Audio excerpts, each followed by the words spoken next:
Assalamualaikum warahmatullahi wabarakatuh. Alhamdulillah, salatu wassalamu ala Rasulillah wa ala alihi wa sahbihi wa mawalah. Rabbana shrah lana sudurana wa yassir lana umurana wa hlul 'uqdatam min alsinatina yafqahu aqwalana. Allahumma la sahla illa ma ja'altahu sahla wa anta taj'alu kullal hazin syi'ta sahla. Subhanaka la ilma lana illa ma 'allamtana innaka antal alimul hakim. Ibu dan bapak yang Allah muliakan, alhamdulillah pada pagi hari ini kita bisa berkumpul di tempat yang penuh berkah ini. Semoga Allah jadikan pertemuan ini menjadi amal saleh bagi kita. Salawat dan salam moga tercurahkan kepada Nabi Muhammad SAW. Alhamdulillah pada pagi hari ini kita bisa berkumpul di tempat yang penuh berkah ini. Semoga Allah jadikan pertemuan ini menjadi amal saleh bagi kita. Ada banyak nikmat yang Allah berikan kepada kita. Nikmat yang paling besar nikmat apa itu? Nikmat iman. Nikmat iman dan nikmat Islam itu nikmat yang paling besar yang apa ya? Yang menjadi pegangan orang beriman. Saya kemarin ngobrol sama seseorang yang apa ya? Jadi nikmat yang paling besar itu adalah nikmat iman dan nikmat Islam. Nikmat yang tidak mungkin kita tukar oleh apapun. Kemarin saya ngobrol sama orang yang sering bergaul lintas agama. Jadi dia baru pulang dari Inggris dan dia cerita, jadi orang-orang non-muslim itu kerapuhan tentang keyakinannya itu sangat tampak ketika dikasih iming-iming yang sifatnya duniawi. Di kalungnya pakai kalung agama mereka, tapi ketika ditawari, mau nggak nih saya kasih $1.000 tapi tanggalkan kalung, mereka mau. Artinya mereka itu rapuh sebetulnya. Mereka ke tempat ibadahnya seminggu sekali, itu juga kalau soleh gitu. Kalau soleh gitu.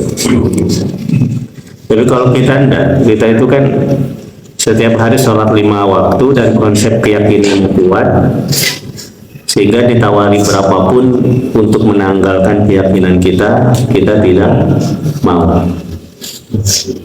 Bahkan kalau harus memilih antara kita dalam keimanan tapi hidup miskin atau kaya raya tapi iman ditanggalkan, lebih memilih hidup dalam keimanan dan kaya raya gitu.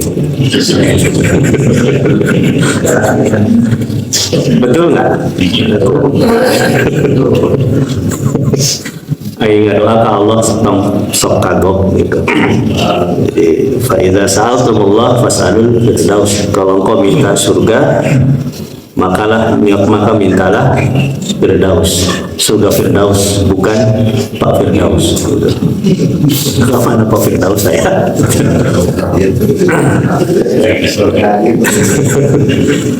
Lagi ke surga. Jadi itu keimanan kita itu harta yang paling besar, karena iman itu yang apa ya? Yang menjadikan segala sesuatu itu bernilai di akhirat. Amal kebaikan sekecil apapun kalau dilandasi dengan iman sangat berharga di akhirat. Tapi kalau tidak ada iman, percuma kita kita beramal baik di dunia. Innal ladzina kafaru a'malahum kasarab. Orang kafir itu amalannya seperti fata morgana. Jadi tampak kelihatan ada tapi tak bernilai di sisi Allah Subhanahu wa taala. Nikmat yang kedua setelah nikmat iman, nikmat apa itu? Nikmat sehat.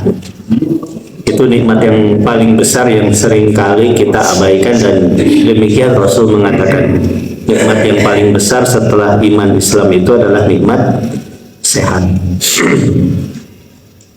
mana yang kita pilih, kaya raya sakit-sakitan atau sederhana tapi sehat?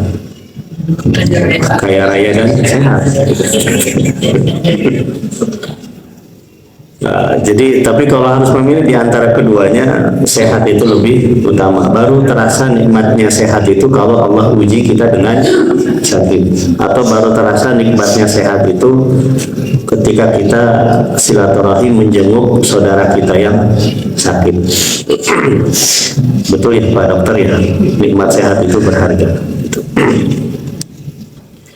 Kalau Pak Dokter Ari tiap hari lihat orang yang sakit gitu, jadi rasa syukurnya lebih besar lagi. Insya Allah.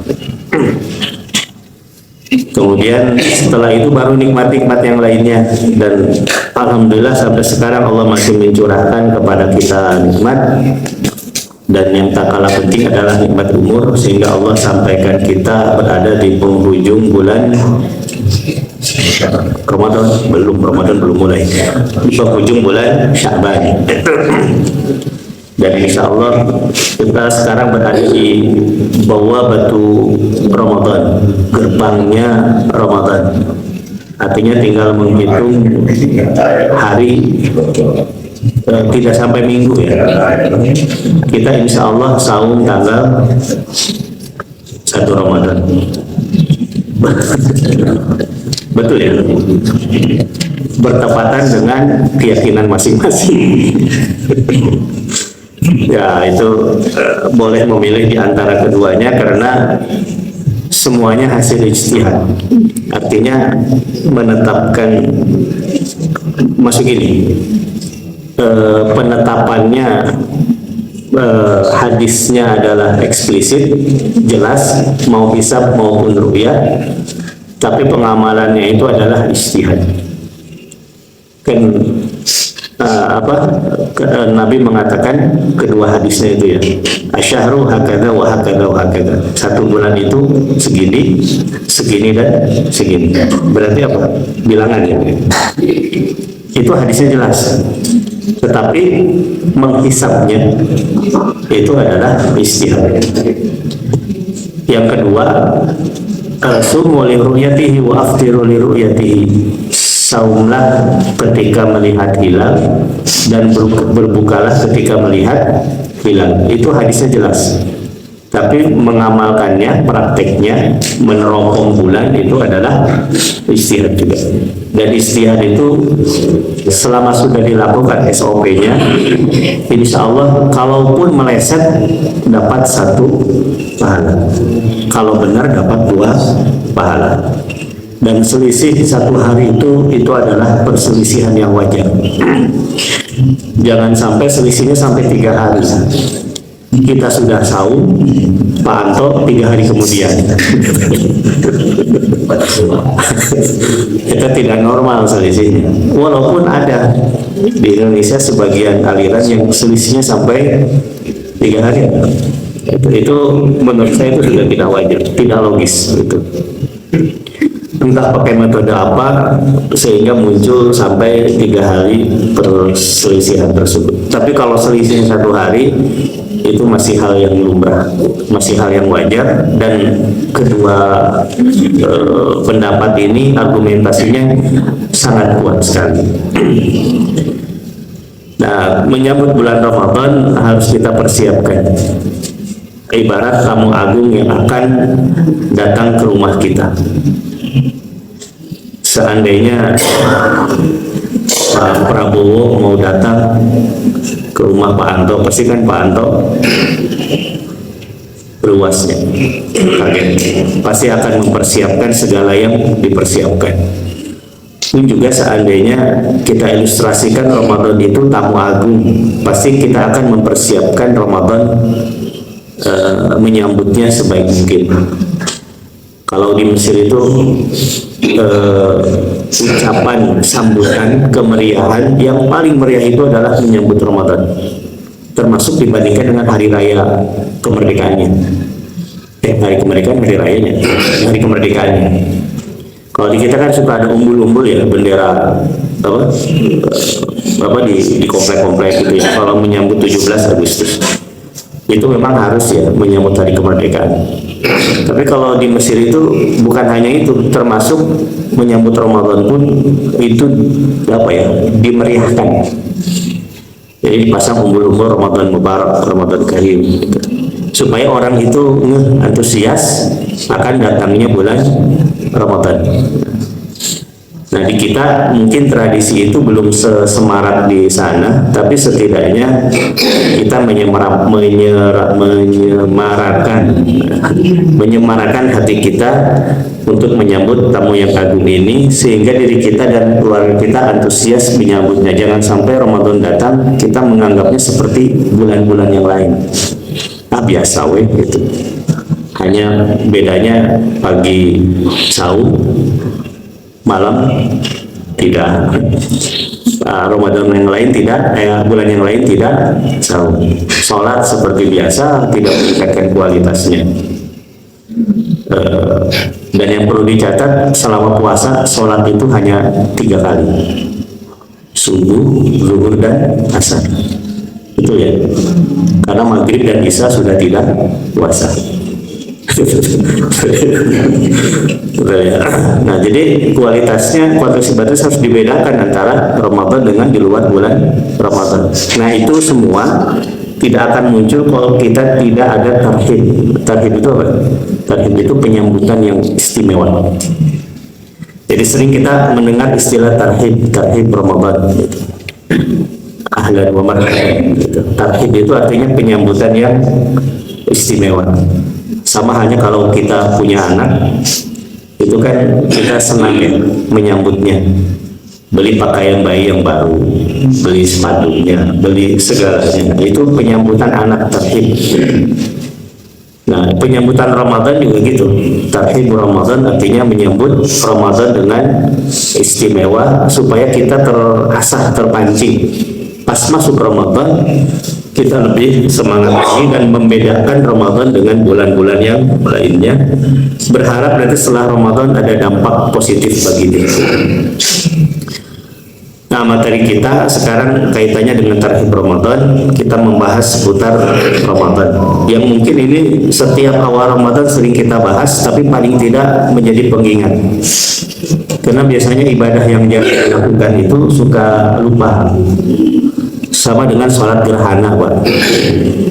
Saya suka ngisi khutbah gerhana, tapi tetap kalau mau sholatnya saya suka baca lagi kumat tata cara sholatnya.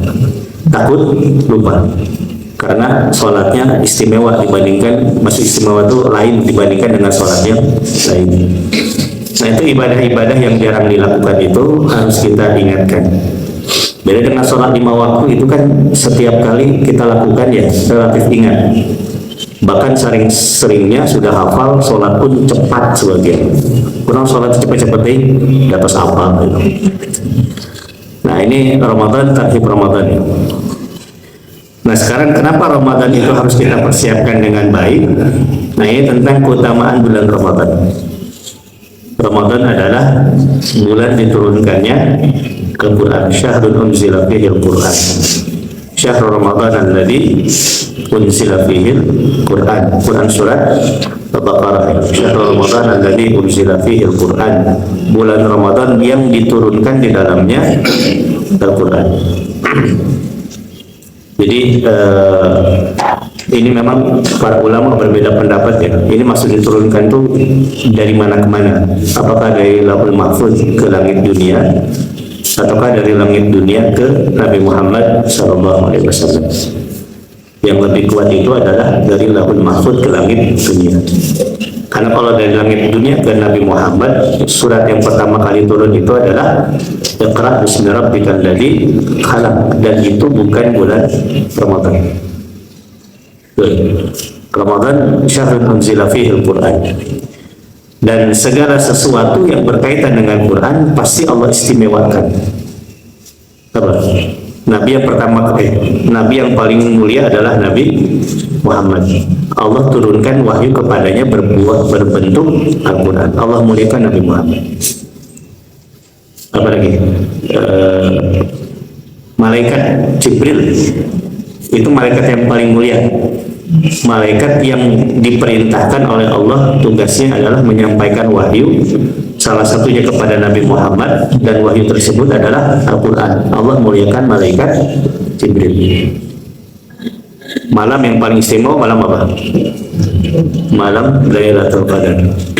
Malam diturunkannya Al-Quran, dan itu pun Allah muliakan malam tersebut karena diturunkan Al-Quran.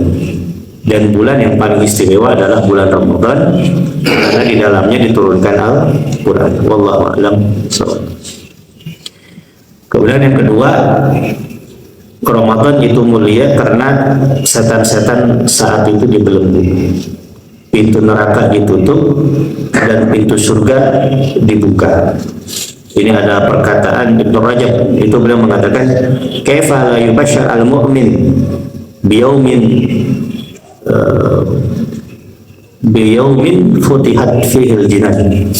Bagaimana orang beriman tidak bahagia dengan hari-hari di mana pintu surga itu dibuka.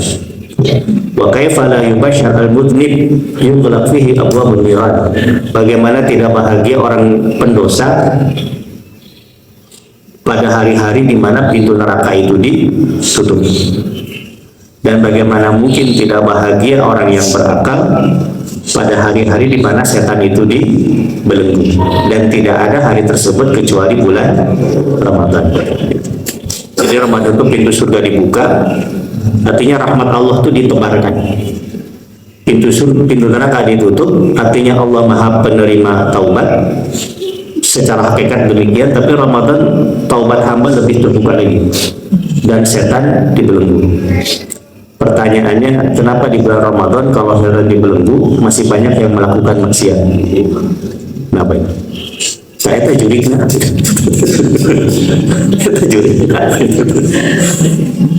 Katanya setan dibelenggu, tapi kenapa kalau kita jalan-jalan di trotoar masih ada kaki-kaki yang tertutup oleh kain lagi makan soto? Saya tak juri ngegentayangan, karena setan itu hakikatnya adalah sifat, bukan entitas, bukan makhluk tersendiri. Minal jinnati wan nas. Jadi kalau di bulan Ramadan masih ada yang maksiat, itulah setannya, curiga, genderuwo gitu. Nah, itu mengenai Ramadan. Karenanya maksud setan dibelenggu itu adalah hasrat maksiat itu sama Allah diredam. Makanya relatif Ramadan itu jiwa itu lebih tenang. Saking tenangnya udah wae.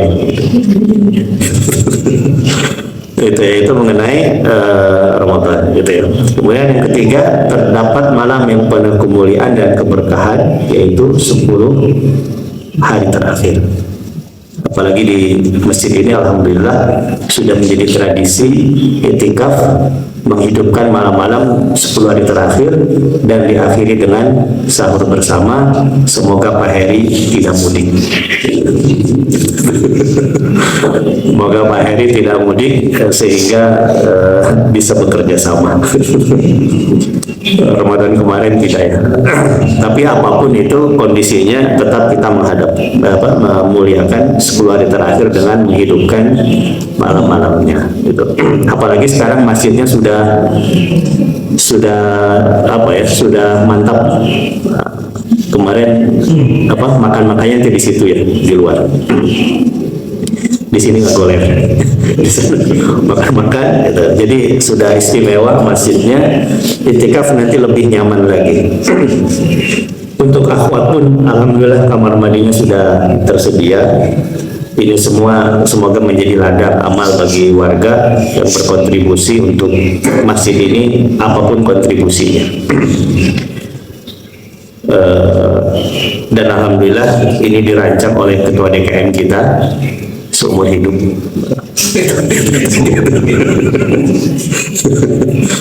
Insya Allah menjadi ladang pahala untuk beliau. Kemudian yang keempat, bulan Ramadan itu adalah salah satu di antara waktu dikabulkannya doa. Ini ada hadis Nabi SAW, Inna lillahi fi kulli yawmin utaqa minan nar fi syahri Ramadan. Sesungguhnya Allah tuh punya daftar orang-orang yang dibebaskan dari api neraka setiap malam Ramadan. Jadi nama-namanya itu sudah ada listnya. List-list siapa saja yang akan dibebaskan dari api neraka. Semoga kita salah satu di antaranya. Wa inna likulli muslimin da'watan yad'u biha fayastajibu lahu. Dan sesungguhnya pada malam-malam itu ada waktu di mana bagi seorang muslim berdoa pasti diijabah oleh Allah, yaitu pada bulan Ramadan. Makanya bulan Ramadan itu bulan yang harus kita manfaatkan untuk banyak berdoa kepada Allah Subhanahu wa taala. Segala harapan dipanjatkan kepada Allah, tapi yang paling utama adalah harapan-harapan yang berkaitan dengan akhirat kita. Yang paling utama adalah diampuni segala dosa kita dan diterima amalan kita. Setelah itu baru meminta hal yang sifatnya duniawi, bebas apapun itu.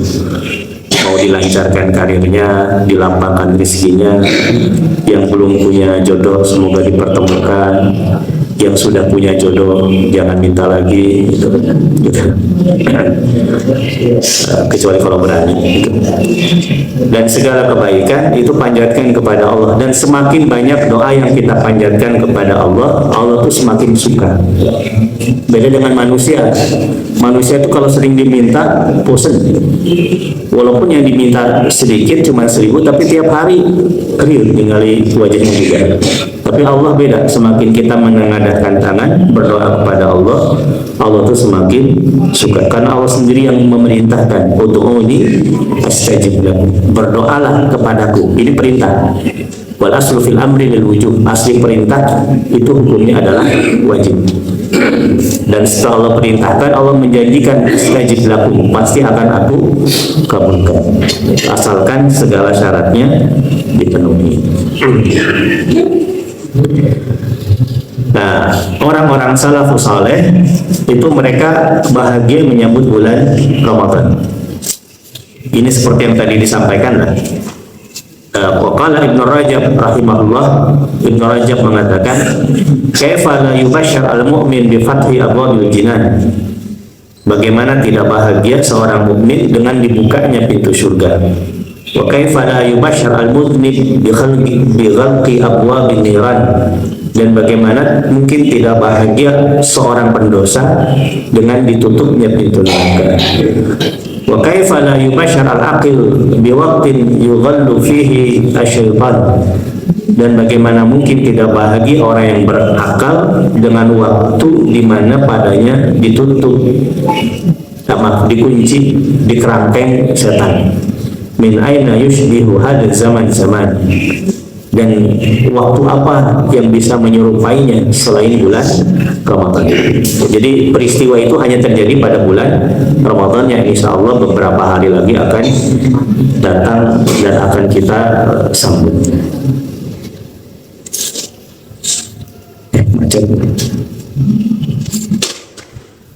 Bapak Ibu yang Allah muliakan, maka oleh sebab itu supaya Ramadan kita istimewa, kita persiapkan diri kita. Apa yang harus dipersiapkan? Yang pertama adalah memperbanyak doa berkaitan dengan bulan Ramadan. Ada seorang salafus saleh namanya Mu'alla bin Al-Fadl. Beliau mengatakan tentang apa yang dilakukan oleh salafus saleh ketika berkaitan dengan bulan Ramadan.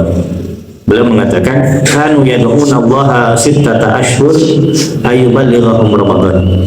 Mereka berdoa kepada Allah 6 bulan sebelum bulan Ramadan supaya dipertemukan dengan bulan Ramadan.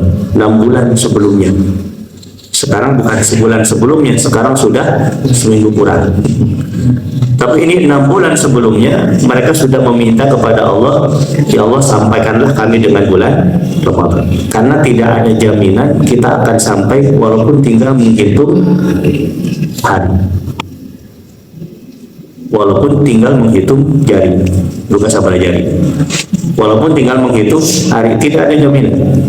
Karena kematian itu adalah misteri gaib rahasia Allah Subhanahu wa taala. Walaupun sudah dekat, tidak ada jaminan sampai. Maka mereka itu jauh sebelumnya meminta kepada Allah, Allahumma balligh Ramadan. Ya Allah sampaikanlah kami dengan bulan Ramadan. Maka sekarang pun setiap doa yang kita panjatkan, sisipkan doa memohon kepada Allah semoga disampaikan dengan bulan Ramadan. Ada orang yang meninggal di malam bulan Ramadan, malam 1 maksudnya. Ada yang meninggal 2 harinya, ada yang meninggal 3 bulan sebelumnya, atau ada yang Ramadan tahun kemarin masih bersama-sama sahur, i'tikaf, tapi sekarang sudah tidak bersama-sama lagi dengan kita. Kita pun tidak tahu apa kita sampai atau tidak. Maka memohon kepada Allah disampaikan dengan bulan Ramadan. Ini jadi gambaran bahwasanya umur itu masih bisa dirubah. Jadi takdir ketetapan umur itu diantara takdir yang bisa dirubah. Jadi misalnya Pak Anto sudah Allah catat usianya tuh sampai usia 40 tahun. Sekarang sudah lewat.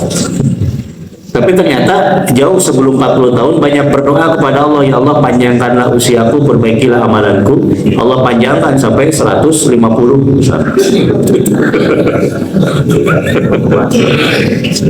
nanti Pak Anto ke masjid si kemarahan. Nah, itu jadi makanya Nabi mengatakan khairukum man tala umruhu wa hasuna amaluhu. Sebaik-baiknya itu adalah yang panjang umurnya dan baik amalnya. Artinya apa? Artinya perintah dari Allah secara implisit supaya kita memohon kepada Allah dipanjangkan umur dan diperbaiki amal. Nabi mengatakan man ahabba ayyubsata lahu fi rizqihi wa yunsa'alahu fi atharihi falyasir rahimah. Siapa yang dilapangkan rezeki, dipanjangkan umur, maka silaturahim. Artinya umur itu masih bisa dimintakan kepada Allah untuk dirubah. La yaruddul qada ila doa, dan tidak ada yang dapat merubah takdir kecuali doa. Maka banyak memohon kepada Allah dipanjangkan umur setidaknya sampai dengan bulan Ramadan. Ya mudah-mudahan bukan hanya Ramadan ini, tapi Ramadan yang akan datang. Summa yad'una sittata asyhur ayataqabbalahu minhum. Kemudian 6 bulan setelah bulan Ramadan, mereka berdoa kepada Allah supaya amal ibadah selama Ramadan diterima oleh Allah. Jadi 6 bulan setelahnya memohon, jangan sampai amal ibadah 1 bulan sia-sia, tidak dianggap oleh Allah.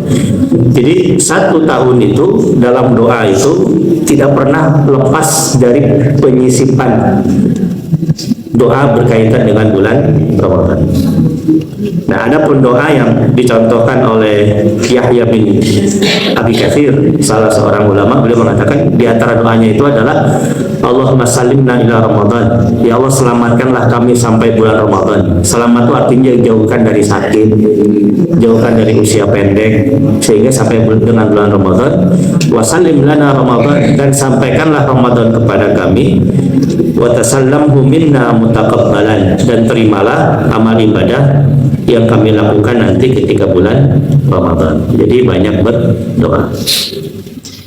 Yang kedua, apa yang harus dilakukan selama bulan Ramadan? Apa yang harus dipersiapkan menyambut bulan Ramadan? Tadi setelah berdoa ya. Yang kedua adalah memperbaiki ilmu kita tentang amal ibadah bulan Ramadan.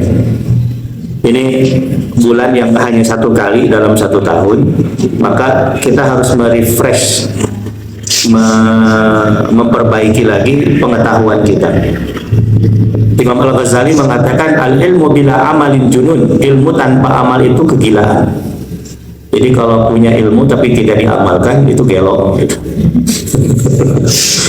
Artinya buat apa punya ilmu tapi tidak diamalkan? Dan hadis Nabi mengatakan yang pertama kali dimasukkan ke dalam neraka itu bukan orang bodoh tapi orang berilmu, tetapi tidak menggunakan ilmu itu dengan cara yang baik. Tapi bukan berarti kemudian kita tidak mau belajar. Nah, alim aja isi pertama kali dimasukin ke neraka, bukan? Nah, itu maksudnya berilmu tapi tidak mengamalkan ilmunya. Kemudian Al-Ghazali menambahkan wal amalu bila ilmin la yakun. Amal tanpa ilmu tidak akan sampai, tidak akan jadi, tidak akan menjadi buah pahala. Jadi kalau beramal terus tapi tidak ada ilmunya percuma. Kalau kita lihat Quran surah Al-Mulk itu kan alladzi khalaqal mauta wal hayata liyabluwakum ayyukum ahsanu amala. Dialah Allah yang menciptakan kehidupan dan kematian supaya menguji di antara kalian siapa yang paling baik amalannya. Ahsanu amala, bukan aksaru amala. Yang paling baik bukan yang paling banyak. Syukur-syukur baik dan banyak. Baik di sini artinya kewajiban dilaksanakan walaupun hanya kewajiban tapi benar, lebih baik daripada kewajiban dan sunnah tapi salah. Lebih baik adalah kewajiban dan sunnah tapi benar. Itu jadi ilmunya harus kita refresh ya. Dan alhamdulillah kajian-kajian sudah mulai banyak ya, di YouTube itu banyak kajian tentang bulan Ramadan. Sekarang teknologi sudah semakin canggih, jangkauan kita kepada ilmu lebih gitu.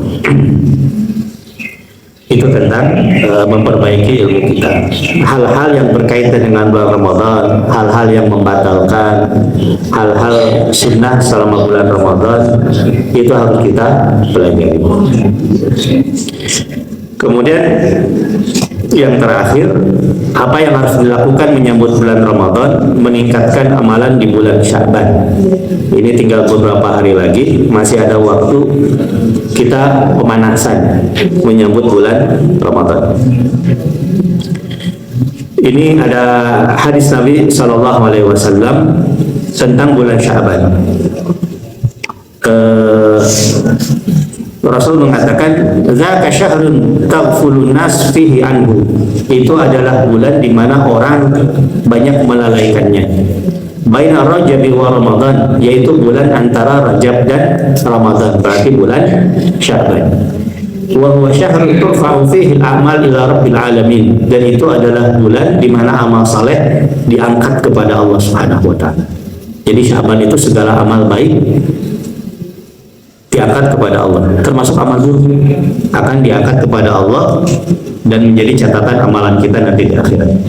Wa hibbu ayyurfa'u amali wa ana sha'im, dan aku suka amalanku ketika diangkat ketika aku dalam kondisi saum. Karenanya Aisyah mengatakan, aku tidak pernah melihat Rasul saum 1 bulan penuh kecuali bulan Ramadan. Ini jadi gambaran ya, tidak boleh saum 1 bulan penuh kecuali Ramadan. Tidak ada saum Rajab 1 bulan, Sya'ban 1 bulan, Ramadan 1 bulan, 3 bulan, Syawal pingsan. Panjang tidak. Itu tidak logis, berat gitu. Secara kemampuan tidak logis, dan secara syariat tidak ada. Siapa orang yang lebih soleh daripada Nabi Muhammad? Nabi Muhammad pun tidak melakukan hal yang demikian. Tapi kemudian Aisyah menambahkan, dan tidak ada saum yang paling banyak dan tidak ada bulan yang paling banyak saumnya di dalamnya di luar bulan Ramadan kecuali bulan Sya'ban. Jadi, tapi tetap tidak 1 bulan penuh. Dan Aisyah pun karena Rasul saum selama bulan Sya'ban banyak, Aisyah menjadikan Sya'ban itu sebagai bulan beliau mengqadha saum yang sebelumnya. Jadi hati-hati yang masih punya kewajiban qadha tahun kemarin, sempurnakan sekarang. Jangan sampai lewat bulan Ramadan jadi nambah dia utang. Nanti sulit untuk mengqadhanya. Itu bagi perempuan biasanya ya, yang masih haid, nifas. Laki-laki biraku haid, nifas gitu. Itu ya, atau yang sakit atau yang safar kemudian menjadi rukhsah berbuka, itu jangan lupa mengqadha sekarang.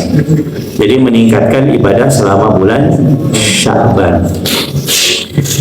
Dan diantaranya adalah ketika bulan Sya'ban kita lebih sering lagi bincang kerama dengan Al-Quran. Qala Salamah ibnu Kuhail. Ini Salamah bin Kuhail mengatakan, kana yuqal syahrul Sya'ban syahrul qurra.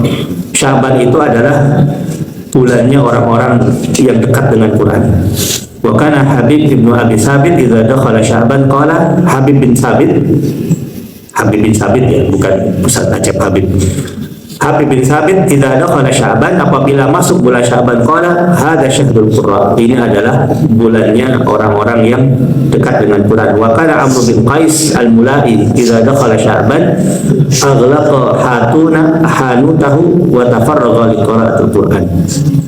Ini Amr bin Qais kalau masuk bulan Sya'ban beliau lebih dekat lagi dengan Al-Quran, dan itu nanti akan berdampak ketika bulan Ramadan. Bulan Ramadan karena sudah diawali di Sya'ban dekat dengan Quran, Ramadan lebih dekat lagi, dan itu yang dilakukan salafus saleh. Imam Syafi'i itu khatam selama Ramadan 60 kali. Mungkin tidak? Mungkin. Karena beliau Imam Syafi'i, bukan Sohib. Sebulan 6 kali mungkin.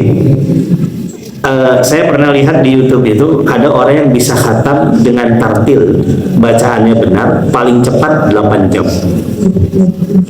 Ini tapi yang sudah tartil, yang sudah jago bacanya, cepat tapi tidak mengabaikan tajwid, itu 8 jam. Artinya kalau 2 kali itu berarti 16 jam. Masih ada sisa waktu istirahat, 24 kurangi 16 berapa? 8 jam. Cukuplah 8 jam istirahat. Dan itu mungkin yang dilakukan oleh Imam Syafi'i, sangat mungkin. Kalau kita berat, satu Ramadan khatam 1 kali pun kita syukur alhamdulillah gitu.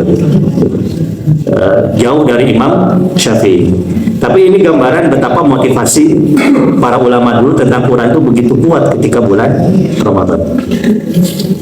Dan Imam Syafi'i itu tidak hanya cepat bacaannya, tapi beliau pun yang dibaca pasti langsung paham. Makanya beliau itu kuantitasnya dapat, kualitasnya dapat. Kalau kita syukur bisa khatam 1 kali, tapi juga bisa paham. Jangan sampai khatamnya banyak, tapi tidak paham. Ibu sabar kali khatam Ramadan ayeuna, alhamdulillah 5 kali, nono di aos, wallahu a'lam bishawab. Imam Malik ketika bulan Sya'ban, ketika bulan Ramadan, beliau meninggalkan membaca hadis. Jadi lebih seringnya adalah dengan Al-Quran. Al-Aswad itu ketika Ramadan 2 hari sekali khatam Al-Quran. Artinya intensitas dengan Quran itu begitu kuat. Dan juga ibadah-ibadah lainnya kalau dipersiapkan bulan Sya'ban, qiyamul lailnya juga Ramadan akan lebih siap. Untuk tarawihnya tidak terlewat gitu. Lebih kokoh kakinya. Ramadan otomatis siangnya dianjurkan tidur siang. Qailulah. Qilu fa inna syaitana la yatim. Tidur sianglah karena setan itu tidak tidur siang. Bukan berarti yang tidak tidur siang berarti juri, bukan. Bapak nahan tuh kalau bapak tijalmi atau bukan. Bukan. Dan qailulah itu tasghir dari qalil. Qalil itu sedikit, qailulah itu berarti lebih sedikit. Ya setengah jam lah tidur siang Ramadan, bukan 3 jam, 4 jam. Pada subuh bobo, dukika menjelang zuhur, ibah sholat zuhur, atau sholat zuhur bobo deui. Dukika menjelang asar, juga sholat bobo deui, dukika maghrib. Pas Allah Akbar maghrib juga alhamdulillah tekarau saum teh kita bobo wae. Jadi naumatus shaim ibadah, tidurnya orang saum adalah ibadah, itu hadis dhaif. Kalaupun benar maknanya bukan demikian. Karena kalau itu maknanya benar, yang paling banyak tidur ketika Ramadan adalah Rasul. Ada nggak Rasul Ramadan bobo wae? Nggak ada ceritanya. Aisyah mengatakan Rasul Ramadan tidur 6 jam, itu ada. Artinya Rasul tetap produktif ketika bulan Ramadan. Baik Bapak Ibu yang Allah muliakan, sudah cukup siang. Mungkin sekian dulu yang bisa saya sampaikan. Wallahu a'lam bishawab. Kalau mungkin ada yang menambahkan, mungkin tidak begitu banyak karena sudah jam segini. Wallahu a'lam bishawab.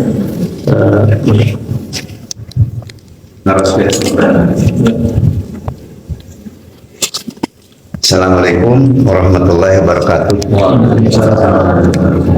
Ya, Ustaz, tentang bulan suci Ramadan, sering para ustadz atau para penyampai, khotib dan sebagainya mengatakan bahwa bulan suci Ramadan itu adalah bulan suci gitu. Nah, tentunya bulan istimewa gitu. Nah, ada ulama yang mengatakan bahwa itu dari mana mengatakan bulan suci, karena setelah saya melihat juga membaca surat Ali Imran bukan Ali Imran ayat At-Taubah ayat 36, ya itu memang tidak tercantum bahwa di dalam Al-Quran tidak ada bulan suci. Apakah ini pengataan bulan suci itu karena sangat istimewanya dari bulan yang lain karena diturunkannya Al-Quran atau bagaimana? Karena memang di dalam surat At-Taubah ayat 36 kalau tidak salah, inna iddata syuhuri indallah atau asyurin gitu. Jadi arba'ata itu ya, arba'ata hanya 4 gitu. Satu itu, dan kedua ini mengenai bulan 12 bulan itu kan kalau Islam mengatakan dari bulan Muharram ya, Muharram, Safar, Mulud, Silih Mulud lah saya bujan pokok Allah Zulqa'dah dan Zulqa'dah. Nah, itu apakah itu dari sejak adanya Islam atau sejak Nabi Muhammad lahir, sejak Islam berkembang, atau dikatakannya dari sebelumnya itu mengenai bulan Muharram? Itu aja. Terima kasih. Assalamualaikum warahmatullahi wabarakatuh. Kata Allah dalam Al-Quran, inna iddatash syuhuri indallahi 12 syahra fi kitabillah yauma khalaqas samawati wal ard minha arba'atul hurum. Inna iddatash syuhur, sesungguhnya jumlah bilangan indallah di sisi Allah. Inna iddatash syuhur indallahi 12 syahra, 12 bulan. Yauma khalaqas samawati wal ard, itu ditetapkan ketika penciptaan langit dan bumi. Minha arba'atul hurum, di antara 12 bulan itu ada 4 bulan haram. 4 bulan haram itu adalah 3 berdampingan, 1 terpisah. Yang 3 berdampingan itu adalah Zulqa'dah, Zulhijjah, Muharram, loncat ke bulan kemarin, bulan Rajab. Jadi yang 1 terpisah, Pak. Bulan haram itu kalau kita lihat Al-Quran itu kaitannya haram di sini bukan berarti haram dalam konotasi negatif ya. Haram di sini artinya Allah muliakan. Tidak boleh di dalamnya ada pertumpahan darah. Itu tidak boleh. Jadi kebaikan akan dilipat gandakan, dosa pun akan dilipat gandakan. Itu ada dalam 4 bulan tersebut. Nah, haram itu seringkali mungkin diartikan sebagai bulan suci mulia gitu. Tapi kok di dalamnya tidak ada bulan Ramadan gitu. Nah, ini memang Ramadan itu 1 bulan istimewa yang tidak dimasukkan ke dalam bulan 4 tadi gitu. Tapi kenapa kok ada istilah suci dalam bulan Ramadan? Sebetulnya itu istilah yang populer di kita saja, Pak. Dan bagi saya sih itu tidak masalah juga kalau dikaitkan dengan keutamaan bulan Ramadan. Kayak tadi ya, setan dibelenggu, artinya kan dosa itu relatif tertekan ya. Nah, itu suci. Pintu surga dibuka, rahmat Allah diluaskan, pintu neraka ditutup, artinya Allah Maha Pengampun dosa sehakikatnya. Tapi Ramadan ampunan lebih terbuka lagi. Itu tidak ada kata lain yang pas kecuali itu adalah suci. Ya, bagi saya sih itu mungkin istilah yang populer di kita, tapi ya tak ada masalah juga gitu. Kemudian selanjutnya kaitannya dengan penetapan nama bulan ya. Kapan itu ada? Itu ada sebelum datangnya Islam. Nama Ramadan itu ada sebelum Allah mengutus Nabi Muhammad. Nama bulannya ya, nama bulan bahwasanya Ramadan itu adalah sudah ada. Makanya Ramadan itu kan diartikan itu adalah terik gitu. Tetapi pensyariatan saum di dalamnya itu baru datang ketika Nabi Muhammad sudah diutus. Tapi nama bulan diawali Muharram, diakhiri dengan Zulhijjah, itu namanya sudah ada sebelum datangnya Nabi Muhammad. Kapan awal mulanya? Wallahu a'lam bishawab. Itu jawaban yang benar, tapi saya tidak tahu gitu. Jadi jawabannya adalah wallahu a'lam. Tapi itu sebelum datangnya Nabi Muhammad SAW. Makanya orang-orang jahiliyah itu sudah paham dengan istilah Muharram, Rajab, Zulqa'dah, itu sudah tahu. Wallahu a'lam. Mana? Ada beberapa hadis terkait dengan tarik Ramadannya. Antara lain ada hadis man fariha bi Ramadan ma'amal biasa di minan niron. Kemudian juga ada hadis atau Ramadanu sayyidus syuhur pamarhaman bihi wahlan gitu. Yang ingin saya tanyakan bagaimana derajat hadis-hadis tadi. Kemudian ada yang berpendapat bahwa hadis-hadis dhaif boleh digunakan untuk memotivasi. Itu saja. Terima kasih. Man fariha bi qudumi Ramadan, ada dua redaksi sebetulnya ujungnya. Man fariha bi qudumi Ramadan haramallahu jasadahu 'anil niran atau ghufira lahu ma taqaddama min dhanbi. Ada dua redaksi. Dua-duanya hadisnya dhaif. Lalu bagaimana kalau digunakan untuk motivasi? Selama dhaifnya tidak berkelewatan, berlebihan. Yang kedua, selama tidak berkaitan dengan qiyas akidah, itu tidak ada masalah. Tapi harus dijelaskan kedhaifannya. Jadi para ulama itu sepakat ketika hadis yang kita sampaikan itu adalah hadis dhaif, harus dijelaskan kedhaifannya. Apa alasannya? Supaya kalau memang itu memang betul-betul dhaif, kita jangan sampai dianggap menyandarkan perkataan kepada Rasulullah. Karena ancamannya besar. Man kadzdzaba alayya muta'ammidan falyatabawwa maq'adahu minan nar. Siapa yang berdusta atas namaku, maka tidak ada tempat baginya neraka. Khawatir ketika kita mengucapkan hadis dan itu dhaif, kemudian kita tidak menjelaskan kedhaifannya, khawatir dianggap kita menyandarkan perkataan ini kepada Rasul padahal dhaif. Makanya menyampaikan hadis dhaif tidak ada masalah, Pak. Apalagi secara substansi itu tidak menyalahi ajaran Islam yang umum. Tapi karena hadis itu kaitannya menyandarkan perkataan kepada Rasul, bukan hanya substansinya. Nah, ketika kita menyampaikan suatu hadis yang dhaif, kita harus menjelaskan hadis ini adalah dhaif. Tapi kalau hadis palsu, itu tidak boleh mengatakan Rasul berkata, itu tidak boleh kalau hadis palsu. Karena itu sudah jelas pemalsuan. Gitu. Wallahu a'lam. Kadarnya gimana di sini? Itu dhaif tapi tidak begitu begitu besar. Gitu. Maka yang agak Iya, itu termasuk yang kata Ramadan. Iya. Tapi tetap karena itu masuk kategori dhaif, kita harus menjelaskan hadis itu adalah dhaif. Paling tidak menyelamatkan diri kita dari ancaman itu, menyandarkan kata kepada Rasul. Ternyata itu dhaif paling tidak itu. Wallahu a'lam. Ya. Dan mana? Oh, pengiran hijri pun.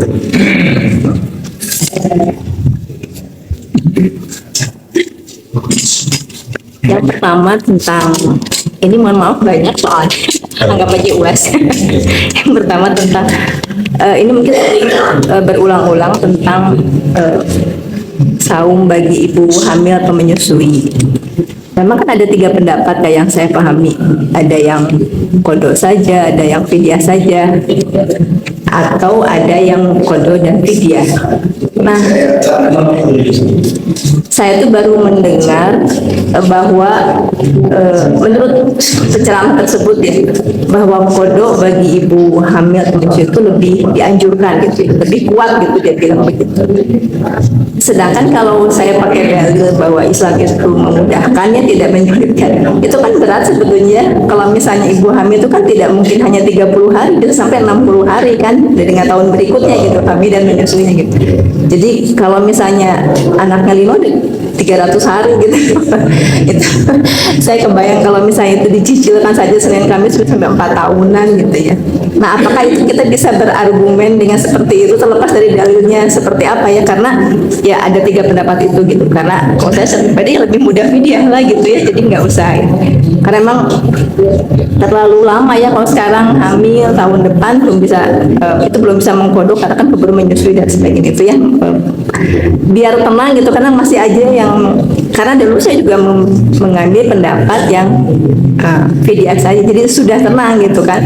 Tapi ketika ada lagi yang berpendapat bahwa lebih dianjurkan untuk kodok karena memang sehat sebetulnya. Mungkin setelah selesai tidak melahirkan dan menyusui mungkin sekian tahun kemudian gitu, mungkin 10 tahun kemudian itu jadi selama ini Senin Kamisnya tuh harus diniatkan kodok itu kan tidak bisa juga karena kan kalau kodok tidak boleh dibatalkan ya, kan wajib berarti kan kalau Senin Kamis kan sunnah. Nah ini minta pendapat seperti apa. Kemudian yang kedua, atau bahkan ada yang mengatakan setelah selesai, kalau kita punya utang kodok kemudian berlalu 1 tahun, itu ditambah dengan fidyah gitu. Jadi ada kayak ada denda, tapi dia tidak menyampaikan dalilnya gitu. Jadi seolah-olah ya memang harus sebelum berlalu 1 Ramadan lagi gitu. Nah kemudian yang kedua,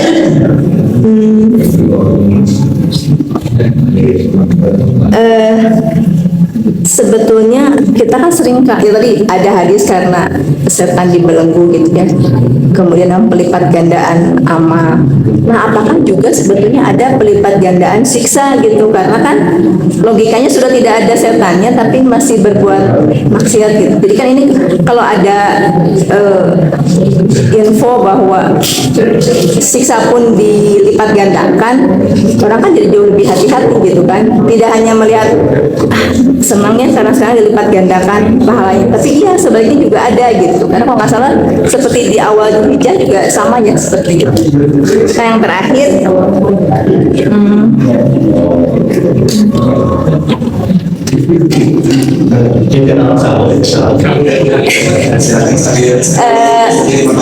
tentang prioritas melakukan amal di bulan Ramadan. Tadi kan seperti siapa Imam Syafi'i ya yang tidak mengkaji hadis.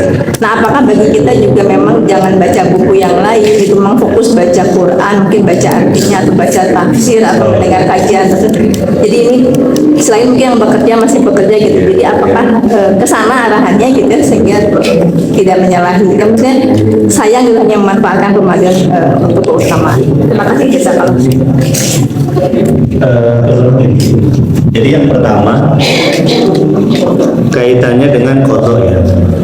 Yang populer di kalangan para ulama itu ketika ibu hamil itu kenapa kemudian berbuka, apa yang dikhawatirkan? Maksudnya siapa yang dikhawatirkan? Apakah dirinya ataukah bayinya? Kalau yang dikhawatirkan ketika hamil itu adalah dirinya, takut sakit gitu, maka memang yang paling populer itu adalah kodoknya. Tapi kalau yang dikhawatirkan itu adalah bayinya, fisik saya kayak sehat, tapi ini bayi nggak dapat nutrisi kalau saya saum gitu, itu fidyah. Jadi kalau yang dikhawatirkan itu adalah bayinya, itu fidyah. Walaupun memang ada yang berpendapat apapun siapapun yang ditakuti, ya fidyah pun bisa. Bahkan saya pernah dengar ceramahnya Mamah Dede, ibu hamil itu 2, kodok dan fidyah. Tapi bagi saya ini, saya pribadi ya, saya tidak sependapat dengan beliau. Yang paling populer itu memang tadi, kalau khawatir giginya kodok, kalau khawatir bayi itu fidyah. Lalu bagaimana kalau anaknya banyak gitu? Kayak nenek itu kan dari bapak itu kan anaknya 14. Jadi kebayang hampir tiap tahun ini hamil gitu, dan jeda beberapa waktu melahirkan lagi. Eta kumaha bayar kodokna. Saya jangankan yang hamil, saya memikirkannya pun udah riut gitu. Apalagi beliaunya gitu kan. Kalau saya sih gini ya, la yukallifullahu nafsan illa wus'aha. Dan Allah tuh tidak membebani suatu syariat kecuali pasti bisa dilakukan. Dengan adanya pendapat ulama yang berpendapat bahwasannya ibu hamil itu ada yang berpendapat kodok, ada yang berpendapat fidyah, boleh jadi pendapat itu keluar karena memang konteksnya berbeda setiap ibu hamil. Jadi kalau memang anaknya banyak yang tidak memungkinkan membayar kodok, ya bismillah fidyah. Ujungnya kembali kepada diri kita. Kalau memang kita anaknya cuma 1, 2, kodok masih bisa, ya kodok. Apalagi hamilnya itu tidak membuat jadi sakit, kan ada yang hamil tuh repot ya. Tapi ada yang bayi keluar biasa dewe gitu. Nah itu kodok kayak gitu. Jadi ujungnya sih kembali kepada kita, apakah bisa demikian ataukah apakah kodok apakah fidyah. Kalau kita sehat memungkinkan ya lebih baik. Kemudian yang kedua, Kalau yang sudah meyakini ada cukup dengan fidyah ya. ya sudah. Kalau masih ada pendapat yang macam-macam gitu kita nggak usah. Ya, itu fikih biasa, beda pendapat. Kemudian itu yang pertama. Kemudian yang kedua, tadi apa Bin? Oh ini ya, apa dilipat gandakan ya? Ya selalu berbanding lurus. Ketika bulan Muharram, Nabi menjelaskan amal ibadah dilipat gandakan. Nabi pun menjelaskan dosa dilipat gandakan. Pun juga bulan Ramadan, ketika pintu rahmat terbuka bagi orang yang soleh, bagi yang pendosa pun ketika Ramadan dia tidak mau taubat dan dia bahagia dengan dosanya di bulan Ramadan, ya pasti berbanding lurus. Dosa pun akan dilipat gandakan akibatnya. Karena paling tidak, kalaupun tidak ada hadis Nabi yang menjelaskan itu, paling tidak dia tidak bersyukur dengan datangnya Ramadan. Dan orang yang tidak bersyukur ya ada bila syadid, kan kata Allah dalam adabku itu amatlah pedih. Dan yang terakhir Yang bayar adalah pedagang plus dia dibayar denda, bayar utangnya setelah kita sudah setahun menyebut ada tambahan gitu. oh jadi bunga kodok Setahun plus ya ada gitu. Ada tambahan itu. nggak ada. Jadi yang adanya bunga itu hanya di bank. Ya, kodok tidak ada. Kemudian yang terakhir tentang prioritas. Jadi gini, kan suka ada yang bilang gini ya, Rasul itu ketika Ramadan produktif, contohnya perang Badar. Cuman saya tidak sependapat kalau diilustrasikan dengan perang Badar. Perang Badar itu bukan pilihan tapi kewajiban. Kalau kita diserang, ya kita wajib melawan, bukan pilihan. Jadi lawan aja, gitu. Bukan. Nah kita pun ke Ramadan produktif, tapi saya lebih cenderung produktif mengalihkan kepada hal-hal yang sifat ukhrawi ketika urusan duniawinya masih bisa menjadi pilihan. Kalau kerja mencari nafkah itu kan bukan pilihan ya, itu kewajiban. Tapi kalau ada hal-hal yang bisa ditunda demi fokus ke Ramadan, lebih baik ditunda. Karena Imam Malik pun demikian, baca hadis pun itu kan pilihan ya, mau dibaca atau tidak. Tapi ketika ada anjuran lebih banyak baca Quran, ya Imam Malik menundanya. Artinya kalau aktivitas Ramadan itu sama dengan aktivitas yang lainnya, produktivitasnya, ya apa istimewanya Ramadan? Maksud saya gitu. Jadi aktivitas segala yang masih bisa ditunda, kecuali yang tidak bisa, itu yang bukan pilihan, yaitu tidak mungkin ditunda. Wallahu a'lam. Mungkin sekian ya. Mungkin Bapak Ibu sekian, dan di antara yang tidak bisa ditunda adalah makan bubur.